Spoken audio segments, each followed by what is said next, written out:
राम राम दोस्तों, मैं सुरेश आप सभी का हमारे YouTube channel audio story in Hindi पे स्वागत करता हूं। तो चलिए मैं शुरू करता हूं आज की नई कहानी, जिसका नाम है बेवकूफ़ बकरियां।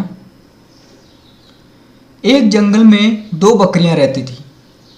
वो दोनों जंगल में अलग हिस्सों में घास खाती थी। उस जंगल में एक नदी भी बहती थी, जिसके बीच में एक बहुत ही कम चौड़ा पुल था। इस पुल से एक समय में केवल एक ही जानवर गुजर सकता था। इन दोनों बकरियों के साथ भी एक दिन कुछ ऐसा ही हुआ। एक दिन घास चरते चरते दोनों बकरियां नदी तक आ पहुंची। ये दोनों नदी पार करके जंगल के दूसरे हिस्से में जाना चाहती थी। अब एक ही समय पर दोनों बकरियां नदी के पुल पर थीं।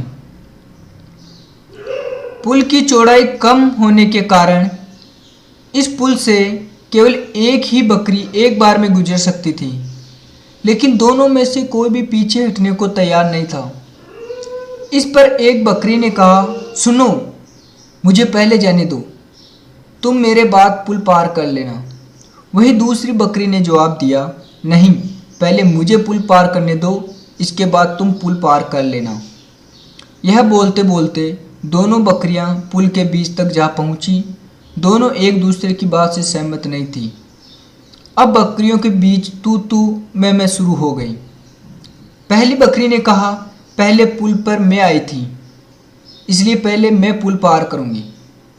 तब दूसरी बकरी ने भी तुरंत जवाब दिया, नहीं, पहले मैं पुल पर आई थी, इसलिए पहले मैं पुल पार करूंगी।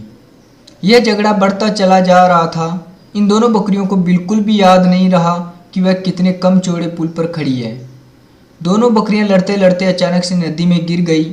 नदी बहुत गहरी थी और उसका बहाव भी तेज था, जिस कारण दोनों बकरियां उस नदी में बहकर मर गई। तो दोस्तों, ये छोटी सी कहानी हमें बहुत बड़ी शिक्षा दे रही है। इस कहानी से हमें बिल्कुल यही शिक्षा मिलती है कि झगड़े से कभी किसी समस्या का हल नहीं निकलता, उल्टा इससे सभी को नुकसान होता है। इसलिए ऐसी अवस्था में शांत दिमाग से काम लेना चाहिए, कभी भी जल्दबाजी नहीं दिखानी चाहिए। तो दोस्तों, आपको हमारी कहानी कैसे लगी आप हमें कमेंट में ज़रूर बताएं और हमारे YouTube चैनल से ज़रूर जुड़े रहें। मैं नई कहानी के साथ लौटूंगा। आपका दिन शुभ रहे। धन्यवाद दोस्तों।